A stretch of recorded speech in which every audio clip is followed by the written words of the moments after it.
Hello, Dr. Mean, Dr. Kleiser. My name is Connor Lovely, and my partner is John Lane. We'll be doing a virtual webinar for you discussing the economic vitality of France and Spain. Throughout the presentation, we'll be discussing the past, the present, and our future projections regarding the economic output, as well as just the general well-being of the populations of these two countries and how they're interacting with each other currently. Ever since an economic slowdown starting in around 2009, France has not recovered as well compared to many of its other developed peers. Many see the stubbornly high unemployment rate as a key reason for the lagging economic growth. With an unemployment rate of around 9%, it's pretty hard to provide as much output compared to many other countries with larger populations. But one thing is giving a lot of French population hope is the election of Macron and the establishment of new fiscal policies, really providing the opportunity for unemployed workers to find training and education through many different stimulus packages.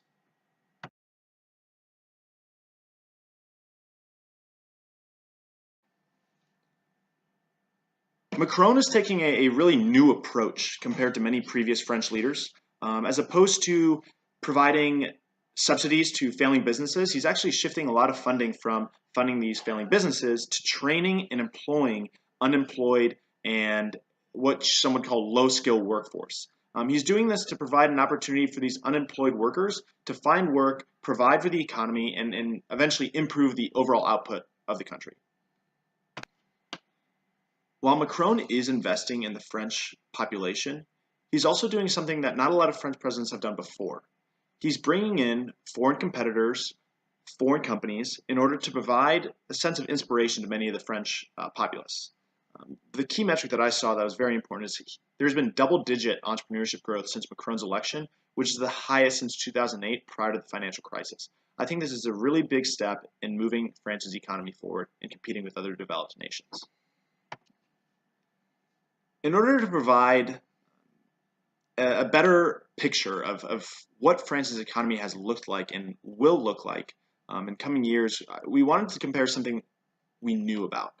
We wanted to compare France's economy to the US's as a metric, as a commonality, to ensure that we were really analyzing it deeply enough. France, obviously, a smaller economy with that $2.7 trillion GDP, but I think the more important metric is the GDP growth of around 2%. Whereas the United States is around 3.1. United States is dominating them in both growth categories. And I think this is something Macron is trying to improve upon and look at with many of his new investment policies and fiscal policies to really stimulate that workforce and growth.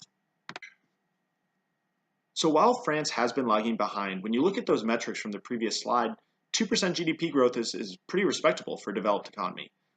But something weighing down on France right now is its relative debt compared to the revenue or the GDP they're producing as a country. Compared to many other developed countries, it has a much higher leverage, which could be inhibiting them moving forward, especially as their economy is not growing with the debt that's growing along with it. And I'm not going to say this is something that's going to inhibit them long term, but it's definitely something to look at and analyze further moving down the road.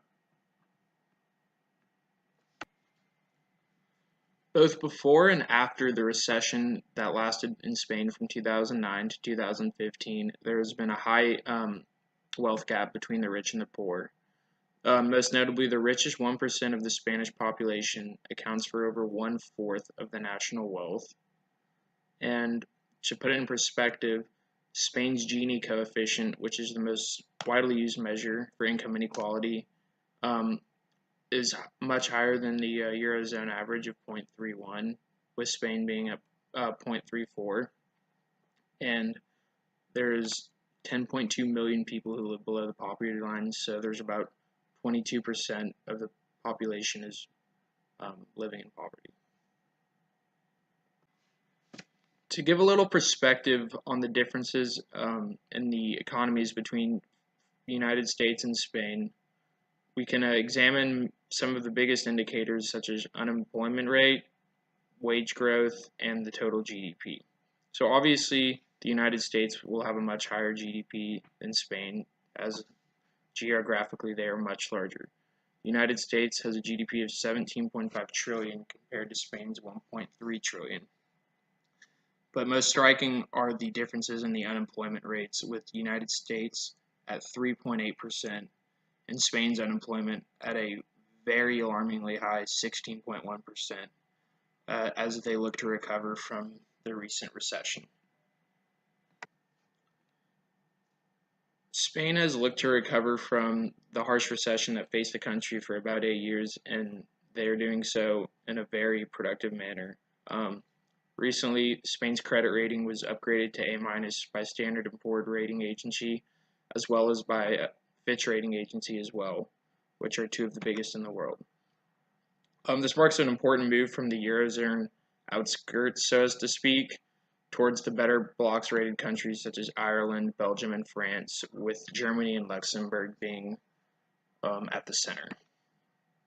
Spain's economic performance, notably, has not been affected by the political issues going on in Catalonia, and this is a positive outlook for the country in the future.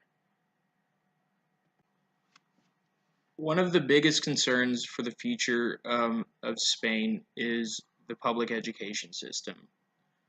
As we've discussed, the economic crisis severely impacted the country and had a notable impact on the public education system.